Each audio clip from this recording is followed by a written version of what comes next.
তুলনামূলক লম্বা মুখ আর পেঁচানো শিং। ভারতীয় এই গরুর খামার এখন বাংলাদেশে। এই খামার থেকে বছরে প্রায় ২০ লাখ টাকা আয় করেন আরাফাত খান। বিশেষ করে জাতের ক্ষেত্রে এই হরিয়ানা কাঙ্কারাজ এই জাতের ডিমান্ডটা খুব বেশি। এটা একটা ভিন্নতা আছে, এটা খুব রেয়ার। দেহের গঠন বলিষ্ঠ ও আঁটোসাঁটো, শিং ছোট ও সরু যা উপরের দিকে উল্টানো। এ গরু ভারতের হরিয়ানা জাতের, যার মাংসের স্বাদ একেবারেই অনন্য বলে দাবি খামারি আরাফাত খানের। এই গরু তেমন কোনো ডিস্টার্ব করে না এবং এই গরুর মাংসের টেস্টও আলাদা, এই জন্য এই হরিয়ানা জাতের ডিমান্ডটা বেশি।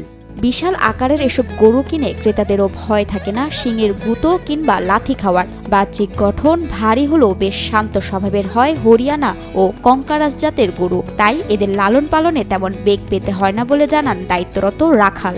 হরিয়ানা জাতের গরুগুলা পালতে খুব সহজ, শান্ত, কোনো লাফালাফি নাই, ফাড়াফাড়ি নাই, এগুলা পালতে খুব শান্তি আছে।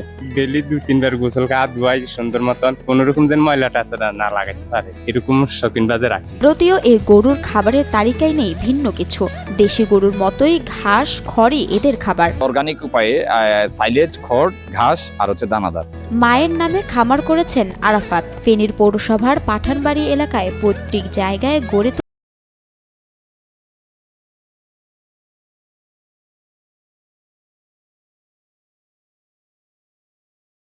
দাম হাঁকা হচ্ছে ৪ থেকে ৬ লাখ টাকা।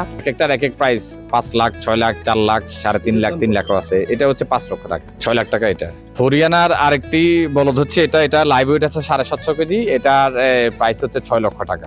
ছাত্র জীবন শেষ করে বেবি শপ দেন আরাফাত। করোনাকালীন ব্যবসা প্রতিষ্ঠান বন্ধ থাকায় লকডাউনে কয়েকটি গরু কিনে লালন পালন করা শুরু করেন।